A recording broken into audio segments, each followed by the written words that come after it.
नमस्कार दोस्तों, आप सभी का फ्यूचर कोचिंग क्लासेस में बहुत बहुत स्वागत है। तो दोस्तों, आज की श्रृंखला बहुत ही महत्वपूर्ण है आपके एग्जाम के लिए। सभी प्रतियोगी परीक्षाओं के लिए मध्यकालीन भारत का इतिहास बहुत ही महत्वपूर्ण होता है। तो इस श्रृंखला में हम देख रहे थे, जिसमें हमने 5 क्लासों में देख चुके हैं मध्यकालीन भारत के बारे में। आज मध्यकालीन भारत की 6वीं क्लास है। इसमें हम देखेंगे दोस्तों लोदी वंश के बारे में। किस वंश के बारे में? लोदी वंश के बारे में। इसके पिछली क्लास में हमने देखा था दोस्तों सैयद वंश के बारे में। ठीक है, तो अगर से अभी तक आपने 5 पार्ट नहीं देखा है तो आपको डिस्क्रिप्शन में लिंक मिल जाएगा, वहां पे जाइए, आप सभी वीडियो को आराम से देखिए, मजे से देखिए। तो दोस्तों चलिए स्टार्ट करते हैं लोदी वंश। इस लोदी वंश में दोस्तों कुछ महत्वपूर्ण MCQ भी रखे गए हैं। क्या रखे गए हैं? महत्वपूर्ण MCQ रखे गए हैं जो हम पढ़ाएंगे उसके बारे में। तो चलिए पहली कड़ी की स्टार्ट करते हैं हम लोदी वंश के बारे में। लोदी वंश की बात करें दोस्तों, कब से कब तक का समय है? 1451 से 1526 का समय है लोदी वंश। और लोदी वंश में दोस्तों कितने प्रमुख शासक हुए? प्रमुख शासक हम देखें दोस्तों, 3 शासक हुए सबसे प्रमुख। जैसे आपसे पूछा जाएगा बहलोल लोदी, सिकंदर लोदी और इब्राहिम लोदी, ये प्रमुख कौन थे? लोदी वंश के प्रमुख शासक थे। लोदी वंश प्रथम अफगान वंश है। क्वेश्चन बहुत बार बना है यहाँ से कि दिल्ली सल्तनत में प्रथम अफगान वंश कौन आया था? तो प्रथम अफगान वंश कौन था? लोदी वंश था। प्रथम अफगान वंश क्यों कहा गया? क्योंकि दोस्तों इसका जो एरिया है अफगानिस्तान वाला था। कहाँ पे? अफगानिस्तान में ये रहते थे। और दोस्तों वहाँ पे एक सुलेमान पहाड़ी है, सुलेमान पहाड़ी के पास रहते थे लोदी वंश के लोग। ठीक है, और जिसमें से सबसे पहले आता है बहलोल लोदी, जिसने लोदी वंश की स्थापना की। तो चलिए इसके बारे में हम देखते हैं, लोदी वंश के बारे में। सबसे पहले कौन आएगा? बहलोल लोदी। इसने दोस्तों क्या किया? 19 अप्रैल, कब दोस्तों? 19 अप्रैल 1451 में इसने एक वंश की स्थापना कर दी। किस वंश की स्थापना कर दी? लोदी वंश की। ठीक है, बहलोल लोदी ने लोदी वंश की स्थापना की। इतनी बातें आप ध्यान देंगे। कौन किया है? बहलोल लोदी ने। कब किया है? 19 अप्रैल 1451 में। आगे इसके बारे में कुछ महत्वपूर्ण फैक्ट हम देखेंगे। जैसे हमने बताया यह संस्थापक था लोदी वंश का। इसके बारे में, यह दोस्तों ऊंचे सिंहासन पर नहीं बैठा बल्कि कालीन पर बैठता था और चारों तरफ इसके अमीर बैठते थे। क्या होता था? यह अपने आप को राजा नहीं मानता था, इसलिए यह अपने जो अमीर थे, अमीर समझ रहे कि नहीं? अमीर मतलब पैसे से अमीर नहीं, अमीर मतलब जो उसके दरबार में होते थे, राय देने वाले होते थे, उनको अमीर कहा जाता था। तो उन अमीरों के बगल में यहाँ बैठता था कौन? बहलोल लोदी। क्यों बैठता था? क्योंकि कोई भी राजा होगा, जब तक ले राय नहीं लेगा, अच्छे राय देने वाले नहीं होंगे, तब तक ले वह सफल नहीं माना जाएगा। क्योंकि नया नया अभी ये क्या कर रहा है? अपना एक वंश बना रहा है, इसलिए लोगों से इसको तालमेल बैठाना जरूरी था। ठीक है, इतनी बातें आप जानिएगा। और सबसे पहले इसने दोस्तों क्या किया? एक नाम था। क्या नाम था? बहलोली। नाम थोड़ा अजीब है। बहलोली नाम का इसने क्या किया? सिक्का जारी किया। ये इंपॉर्टेंट है कि बहलोल लोदी ने किस नाम का सिक्का जारी किया? तो दोस्तों बहलोली नाम का चांदी की मुद्रा प्रचलन में लाया, जिसका मूल्य था टका मूल्य के 1/3। कितना? टका मूल्य जो होता था उसके 1/3वां भाग होता था। सबसे प्रमुख बात है जो यह बहलोली मुद्रा है, लोली मुद्रा है, यह दोस्तों अकबर के समय तक प्रचलन में रहा। किसके? सम्राट अकबर के समय तक यह प्रचलन में रहा। और इसके बारे में कुछ और बातें हम देखें। जैसे पूछा जाएगा इसने क्या किया? जौनपुर की स्थापना किसने की थी? मोहम्मद बिन तुगलक की याद में बनाया था फिरोज शाह तुगलक ने। ठीक है, और जौनपुर पर एक वंश ने क्या कर लिया था? अधिकार कर लिया था। कौन सा वंश था? सरकी वंश था। और सरकी वंश का शासक उस समय था कब? लोदी वंश में।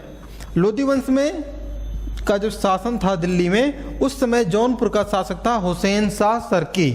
इसको यह मार देता है, पराजित कर लेता है और जौनपुर को दिल्ली में शामिल कर लेता है। ठीक है, इतनी बातें आप ध्यान देंगे। जौनपुर को यह दिल्ली में शामिल कर लेता है। कौन दोस्तों? बहलोल लोदी।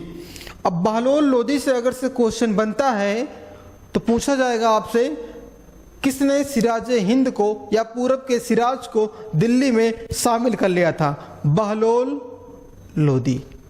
ठीक है, इतने समय तक इसने शासन किया, तो करीबन 38 वर्ष तक इसने शासन किया था। कितने?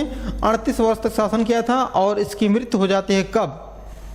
1489 में इसकी मृत्यु हो जाती है। किसकी? बहलोल लोदी की, जिसने लोदी वंश की स्थापना की। क्लियर है इतनी बात? आगे चलिए हम आगे चलते हैं।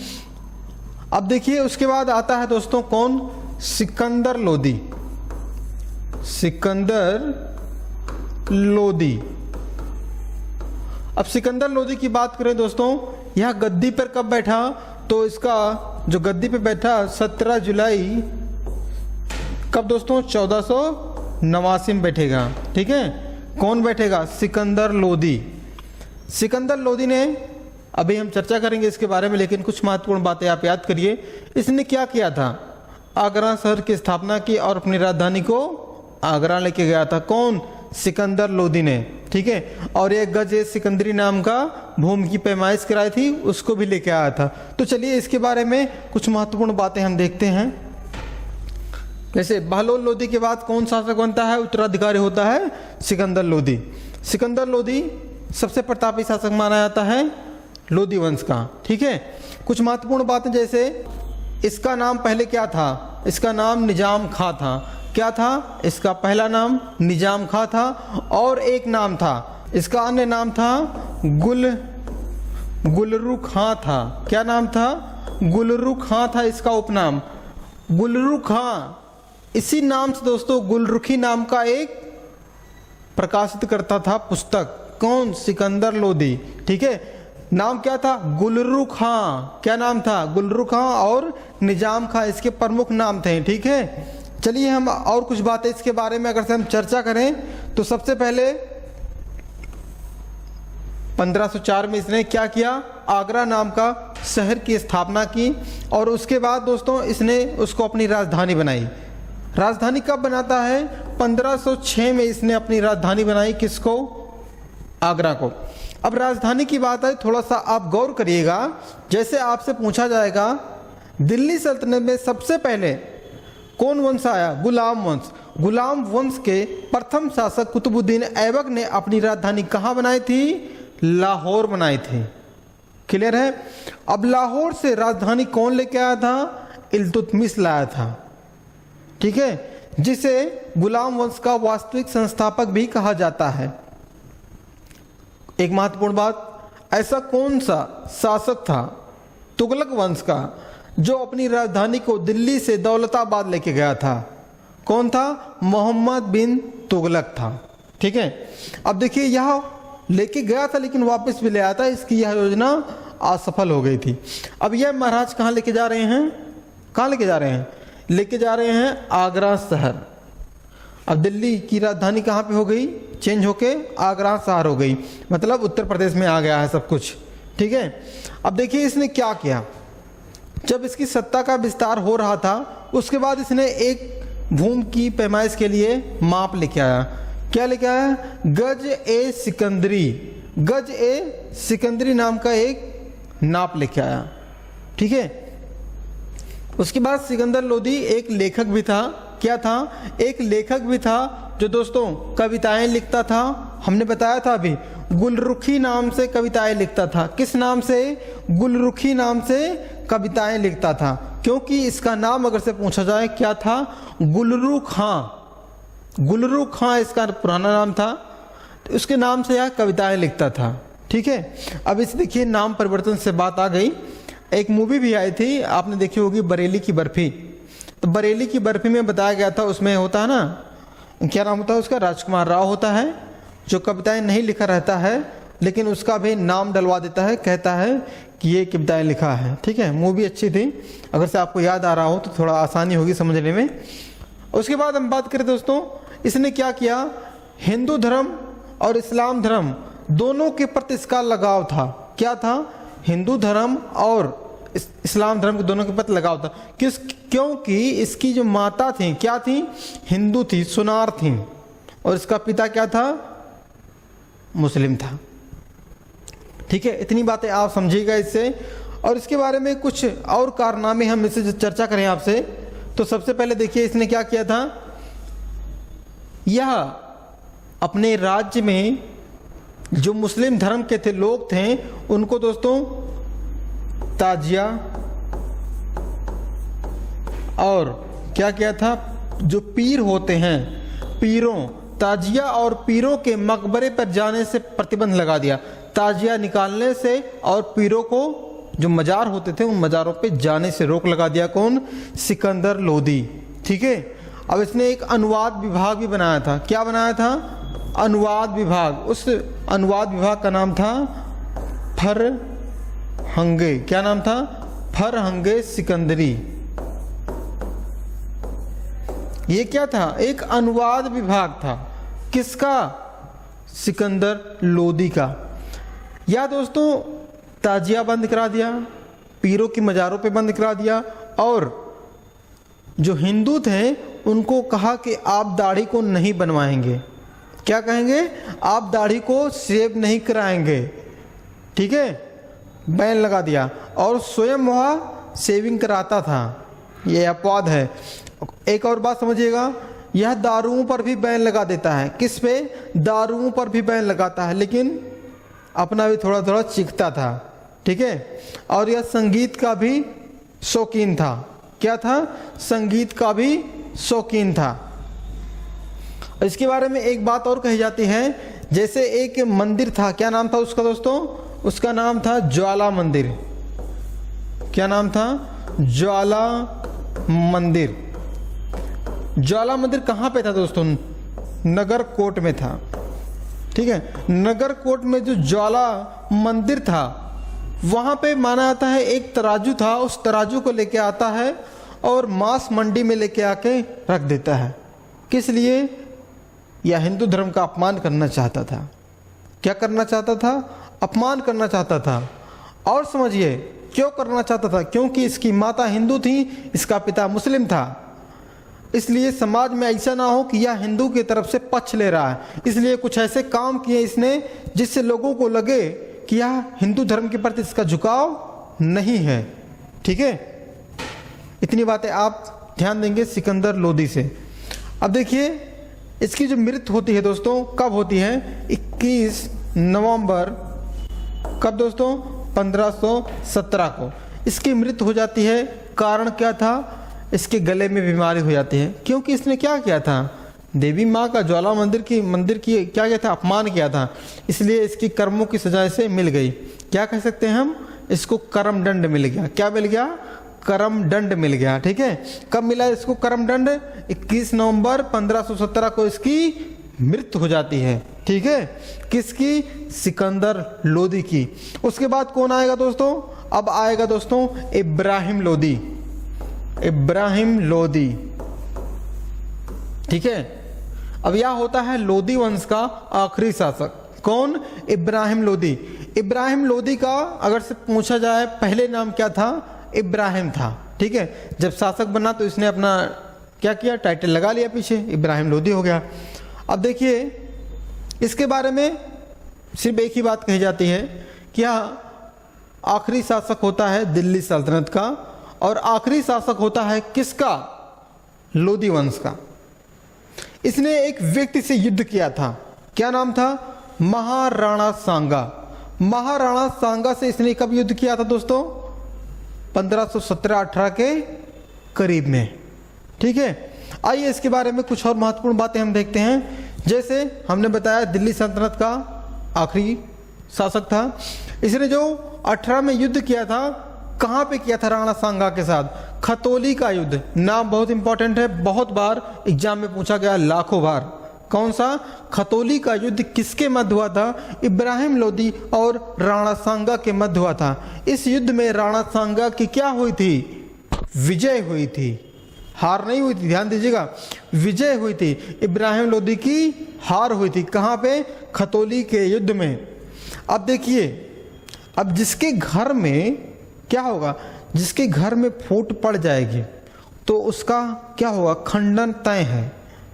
तो ठीक उसी प्रकार से इसके चाचा ने, इब्राहिम लोदी के चाचा ने दोस्तों, आलम खां और पंजाब का शासक दौलत खां, दोनों लोगों ने मिलकर क्या किया, एक व्यक्ति को बुलाते हैं। किस व्यक्ति को बुलाते हैं? उसका नाम होता है बाबर। कौन कौन बुलाता है? बाबर को बुलाने वाले होते हैं उसका चाचा और पंजाब का शासक दौलत खां। इन दोनों लोगों ने किसको बुलाया था? बाबर को बुलाया था। अब जब बाबर को बुला लिए हैं तो क्या होगा, पानीपत का प्रथम युद्ध होगा। ठीक है, आइए हम आगे देखते हैं। चलिए आगे देखते हैं। बाबर जब आता है, कहाँ आता है? भारत में। भारत में आता है, किस लिए आता है? क्योंकि उसको इनवाइट किया जाता है। कौन करता है? उसका चाचा करता है। ठीक है, अब देखिए यह भारत में पहुंच जाता है 21 अप्रैल 1526 को। कब? 21 अप्रैल 1526 को यह भारत में आता है, पानीपत के समीप में। पानीपत के समीप में आता है और यहाँ पे युद्ध के लिए किसको बुलाता है? इब्राहिम लोदी को। इब्राहिम लोदी की बहुत बड़ी सेना होती है। किसकी? इब्राहिम लोदी की बहुत बड़ी सेना होती है और बाबर के पास बहुत कम सेना होती है। अब देखिए इसने सबसे पहले क्या किया, बाबर ने रणनीति लगाई, एक पद्धति सीखी थी उसने उज्बेकों से। कौन सी पद्धति थी? तुगलमा पद्धति। तुगलमा पद्धति का प्रयोग किया किसने? बाबर ने। किसके प्रति किया? इब्राहिम लोदी के पक्ष में किया। और उसने क्या किया? तुगलमा पद्धति के साथ साथ भारत में सबसे पहले तोपों का प्रयोग करने वाला शासक कौन था? बाबर था। किसके प्रति किया था? पानीपत के प्रथम युद्ध में किया था। शासक कौन था? था। इतनी बातें आप ध्यान दीजिएगा, भूलिएगा मत, क्वेश्चन बहुत बार पूछा गया है। ठीक है, अब देखिए कुछ महत्वपूर्ण बातें, जैसे यहाँ पे देखिए सबसे पहले क्या किया था? तोपों का प्रयोग किया था किसने? बाबर ने। पानीपत के प्रथम युद्ध में बाबर और इब्राहिम लोदी के मध्य, आप भूलिएगा मत इस बात को। ठीक है, और तुगलमा पद्धति का प्रयोग किया था, उज्बेकों से सीखा था। इतनी बातें आप ध्यान देंगे। ठीक है, अब आइए देखते हैं। दो व्यक्ति थे जो तोपों को चला रहे थे। क्या कर रहे थे? तोपों को चला रहे थे। से पूछा जाएगा तो अली और मुस्तफ़ा नाम के दो प्रमुख तोपची थे। जो तोपों को चलाता है उसे तोपची कहते हैं। ठीक है, जो वैसे कोई बाइक को चलाता है तो राइडर उसे कहते हैं। ठीक है, बाइक रेसिंग वाला।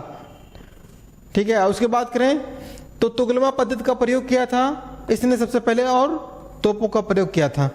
अब यहाँ पे देखिए हारने का रीजन सबसे बड़ा था तोपों का प्रयोग। तोपों के प्रयोग से उसके जो हाथी थे, घोड़े थे, वह घबरा जाते थे। अब कहीं भी जब तोप गिरेगा तो घमासान क्या होगा? आग लग जाती है, लोग भागने लगते हैं। ठीक है, जब बम गिरता है तो उसके बाद वहाँ पे उसकी सेना में हलचल मच गई और जिसके कारण से उसकी विशाल सेना पराजित हो जाती है। किसकी? इब्राहिम लोदी की। और इब्राहिम लोदी मारा जाता है और दिल्ली सल्तनत का आखिरी शासक होता है, दिल्ली सल्तनत खत्म हो जाता है। ठीक है, इतनी बातें क्लियर हो गई। और एक महत्वपूर्ण क्वेश्चन आपके एग्जाम में 100% छपने का हम गारंटी लेते हैं। आपसे पूछा जाएगा ऐसा कौन सा शासक था जो दिल्ली सल्तनत का था, जो युद्ध में मारा गया था? कहाँ पे? युद्ध में मारा गया था। तो वह कौन था? इब्राहिम लोदी था। दिल्ली सल्तनत के बहुत से शासक हुए लेकिन युद्ध में मारा गया कोई नहीं। तो मारा गया कौन? इब्राहिम लोदी। किसकी मौत मारा गया? ये एक योद्धा की मौत मारा गया। कौन? इब्राहिम लोदी। ठीक है, बहुत से लोग तो सीढ़ियों से गिर के मर गए, कुछ लोग तो उनके दरबारियों ने मार डाला, कुछ लोग तो बेडरूम में मर गए। ठीक है, इतनी बातें तो हो गई किसके बारे में? इब्राहिम लोदी के बारे में। अब देखिए दिल्ली सल्तनत संपूर्ण रूप से खत्म हो जाता है और इसके बाद मुगलों का शासन प्रारंभ हो जाता है। किसका? मुगलों का शासन। मुगलों का शासन की बात आएगी तो बाबर कौन होगा? बाबर होगा। तो आइए दिल्ली सल्तनत के बारे में कुछ महत्वपूर्ण बातें प्रशासन के लेके हम चर्चा करेंगे। आपसे पूछा जाएगा सबसे पहले इसके जो होता था मेन अधिकारी नाइब ए मुमालिक। जो सुल्तान के बाद राज्य का प्रमुख होता था। किसके बाद? सुल्तान के बाद दूसरा कोई व्यक्ति होता था तो नाइब ए मुमालिक होता था। ठीक है, और इस पद का सृजन किसने किया था? बहराम शाह के शासनकाल में इसको नियुक्त किया गया था। सबसे पहला व्यक्ति कौन था? एतगीन था। कौन था? एतगीन था। इसने दोस्तों इसके शासनकाल में सुल्तान की अनुपस्थिति में सुल्तान का सभी काम करता था। कौन? नायब ए मुमालिक। ठीक है, अगर से हम वर्तमान में देखें, जैसे राष्ट्रपति के ना होने पे उपराष्ट्रपति काम करता है, तो ठीक उसी प्रकार से सुल्तान के ना होने पे नायब ए मुमालिक काम करता है या करता था। ठीक है, इतनी बातें क्लियर हो गई। चलिए और प्रमुख बातें जानते हैं दिल्ली सल्तनत के बारे में। सबसे पहले आपसे पूछा जाएगा दीवान ए आरिज। दीवान ए आरिज कौन सा विभाग था? सैन्य विभाग था। इस विभाग का प्रमुख अधिकारी को क्या कहते थे? आरिज ए मुमालिक के नाम से भी जाना जाता था। इस विभाग की स्थापना किसने की थी? बलबन ने की थी। किस विभाग का? दीवान ए आरिज। बलबन की बात आएगी तो सबसे पहले इसने क्या किया था? रक्त और लौह की नीति अपनाई थी, चालीसा दल को खत्म किया था। ठीक है, सजदा और पैबोस किया था। और प्रमुख बातें जैसे दीवान ए रसातल, इसका एक प्रमुख अधिकारी होता था। रसातल ए मामलिक होता था। ठीक है, जिसे विदेश मंत्री भी कहा जाता है। कौन था? विदेश मंत्री भी कहा जाता है। जिसे वर्तमान में विदेश मंत्री कौन है? एस जयशंकर जी हैं। आइए और देखते हैं प्रमुख अधिकारियों के बारे में। अमीर ए हाजिब। अमीर ए हाजिब, अमीर बराकर भी कहा जाता था इसको। किसको? अमीर ए हाजिब को। और दोस्तों यहाँ दरबारी मामला देखता था। ठीक है, देखभाल करता था। उसके बाद दीवान ए वकूफ, जो जलालुद्दीन खिलजी ने खर्च का ब्यौरा तैयार करने के लिए इस विभाग की स्थापना की थी। किसने की थी? जलालुद्दीन खिलजी। जलालुद्दीन खिलजी कौन था? खिलजी वंश का संस्थापक था। दीवान ए अमीर कोही। दीवान ए अमीर कोही किसने की थी? मोहम्मद बिन तुगलक ने इस विभाग की स्थापना की थी सबसे पहले। ठीक है,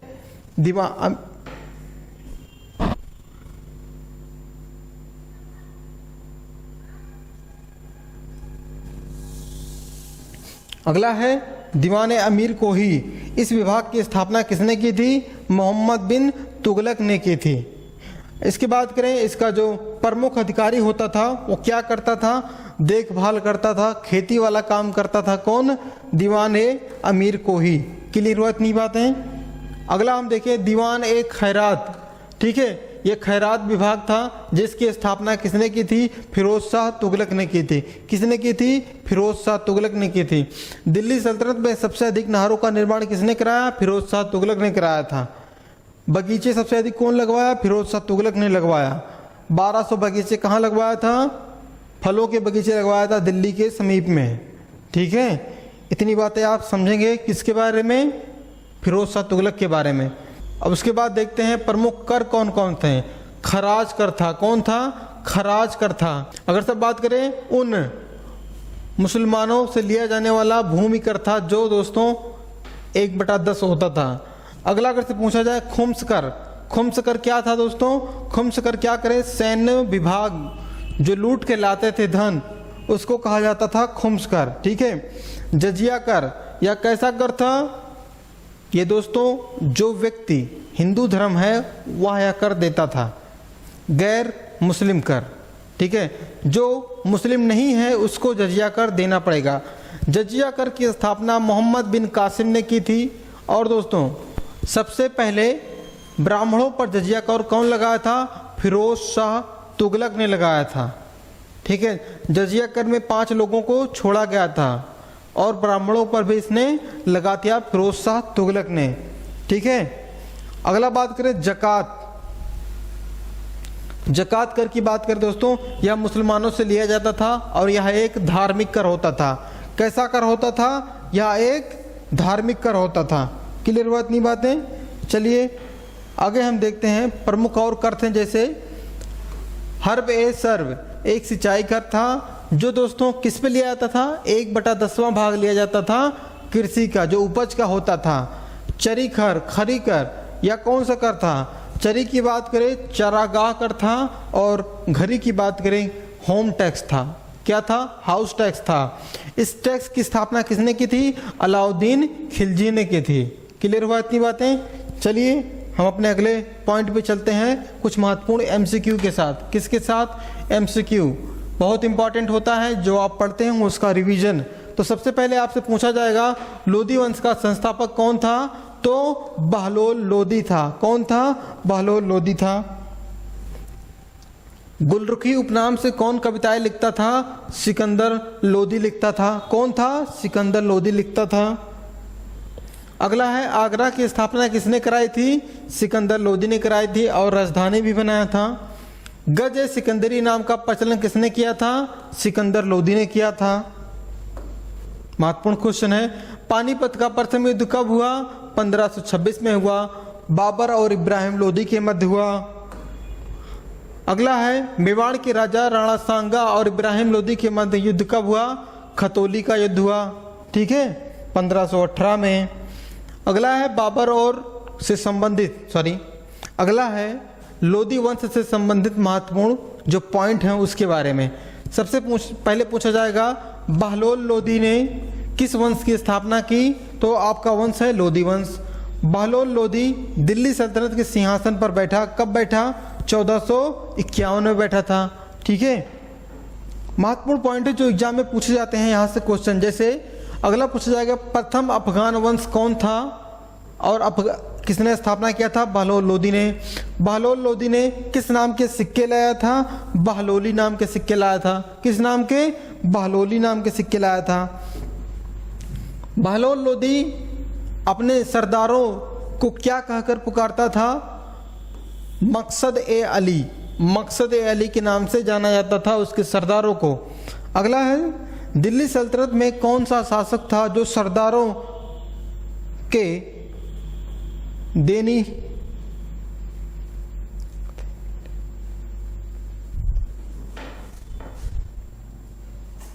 क्वेश्चन अगला है दिल्ली सल्तनत में कौन ऐसा शासक था जो सरदारों के मध्य बैठकर काम करता था, बैठता था उनके साथ? तो बहलोल लोधी था। अगला है अंतिम रूप से जौनपुर को दिल्ली सल्तनत में किसने मिलाया था? तो दोस्तों बहलोल लोधी ने मिलाया था। किसने मिलाया था? बहलोल लोधी ने मिलाया था। बहलोल लोधी का उत्तराधिकारी कौन हुआ? सिकंदर लोधी हुआ। महत्वपूर्ण फैक्ट है, देखिए दोस्तों जो हमने पढ़ा है उसका रिवीजन हो रहा है आपका एक तरफ से। अगला है सिकंदर लोधी दिल्ली सल्तनत का कब शासक बना? ये बात है कि सिकंदर लोधी दिल्ली सल्तनत का शासक कब बना? तो 17 जुलाई 1489 को बना था। लोधी वंश का सबसे महानतम शासक कौन था? सिकंदर लोधी था। महत्वपूर्ण क्वेश्चन है, भूलिएगा मत आप। वास्को डी गामा, ये महत्वपूर्ण क्वेश्चन है। वास्को डी गामा जब भारत आया तो उस समय दिल्ली का शासक कौन था? तो दोस्तों सिकंदर लोधी के समय में कौन आया था? वास्को डी गामा आया था। वास्को डी गामा भारत कब आया? 1498 में आया था। तो 1498 में किसका समय था? सिकंदर लोधी का ही समय था। ठीक है, अगला है आगरा शहर की स्थापना किसने की? सिकंदर लोधी। सिकंदर लोधी ने आगरा शहर की स्थापना कब की थी? तो 1504 में सिकंदर लोधी ने आगरा शहर की स्थापना की। तो दोस्तों वहाँ पे किसका दमन किया था? राजपूतों का विद्रोह को दबाने के लिए किया था। सिकंदर लोधी ने बादलगढ़ का किला का निर्माण कराया कहाँ पे? बहुत महत्वपूर्ण क्वेश्चन है, आगरा में किया था। सिकंदर लोधी ने अपने राजधानी को कहाँ हस्तांतरित किया था? आगरा में किया था। आगरा को राजधानी किसने बनाया था? तो दोस्तों सिकंदर लोधी ने बनाया था। भूमि की नपाइश के लिए सिकंदर लोधी ने कौन सा पैमाना चलाया था? तो गज सिकंदरी को चलाया था। ठीक है, अब पूछा जा रहा है एक गज सिकंदरी कितने इंच के बराबर होता है? तो 30 इंच के बराबर होता है। सिकंदर लोधी आयुर्वेद पर कौन सी पुस्तक लिखा था? ये देखिए आयुर्वेद पर जो पुस्तक लिखा था पर हंदे सिकंदरी लिखा था, जिसे अनुवाद किया था किसका? आयुर्वेद का। इसे अनुवाद विभाग भी कहा जाता था इस समय का। सिकंदर लोधी एक कविता लिखता था, उसको किस नाम से जाना जाता था? तो गुलरुखी नाम से वह प्रसिद्ध था। अगला है गुलरुखी उपशीर्षक किसने था? सिकंदर लोदी का था। किसके कहने पर नागरकोट के प्रसिद्ध ज्वालामुखी मंदिर को तोड़ दिया गया और उसके तोड़ने के बाद उसके जो मूर्तियां थी वहां पे लेके आया, मांस मंडी में तौलने के लिए लेके आया था। कौन? सिकंदर लोदी लाया था। बहुत खतरनाक क्या हरामी शासक था। अगला है इसमें से मुसलमानों में ताजिया को निकालने पर बैन किसने लगाया था? सिकंदर लोदी ने लगाया था। किस शासक ने दोस्तों महिलाओं को पीरों और संतों के मजार पे जाने पर प्रतिबंध लगा दिया था? कौन था? सिकंदर लोदी था। बहुत काम किया था बेचारा, लेकिन बहुत हरामी टाइप का इंसान था। अगला है सिकंदर लोदी की मृत्यु के बाद मतलब कैसे हुई, ये पूछा जा रहा है। सिकंदर लोदी की मृत्यु कैसे हुई? तो दोस्तों गले की बीमारी के कारण हुई। किसकी मौत? सिकंदर लोदी की। सिकंदर लोदी की मृत्यु कब हुई थी? 1517 में हुई थी। इतनी बातें आप जानते रहिए। अगला है पूछा जा रहा है सिकंदर लोदी का उत्तराधिकारी कौन हुआ? इब्राहिम लोदी हुआ। खतौली का युद्ध कब हुआ? 1517 में हुआ था। खतौली की युद्ध किसके मध्य हुआ था? राणा सांगा और इब्राहिम लोदी के मध्य। भूलिएगा मत, जल्दी से आप रिवीजन करिए। राणा सांगा कहाँ का था? मेवाड़ का शासक था। राणा सांगा का वास्तविक नाम क्या था? संग्राम सिंह था। क्या नाम था? संग्राम सिंह था। खतौली का युद्ध ये तो हो गया। इब्राहिम लोदी की मृत्यु कब हुई? पानीपत के प्रथम युद्ध में हुई थी 1526 में। बाबर और इब्राहिम लोदी के मध्य अमीरों के महत्व से चरमोत्कर्ष पे था। कौन सा शासन? लोदी वंश था। ठीक है, ये देखिए 35 क्वेश्चन महत्वपूर्ण थे। किससे? लोदी वंश से। आप विश्वास रखिए, इतना मैं गारंटी लेता हूं कि जो टॉपिक मैंने आज पढ़ाया है 35 क्वेश्चन प्लस 4-5 क्वेश्चन और थे, इन क्वेश्चनों का आप रिवीजन करते हैं तो आप हमसे लिखित ले लिए 100% हम कहते हैं कि आपको यहां से ज्यादा क्वेश्चन नहीं मिलेगा लोदी वंश से। और लोदी वंश से आप कभी भी एक क्वेश्चन को गलत नहीं करेंगे। क्यों नहीं करेंगे? क्योंकि इससे ज्यादा है ये नहीं है भैया।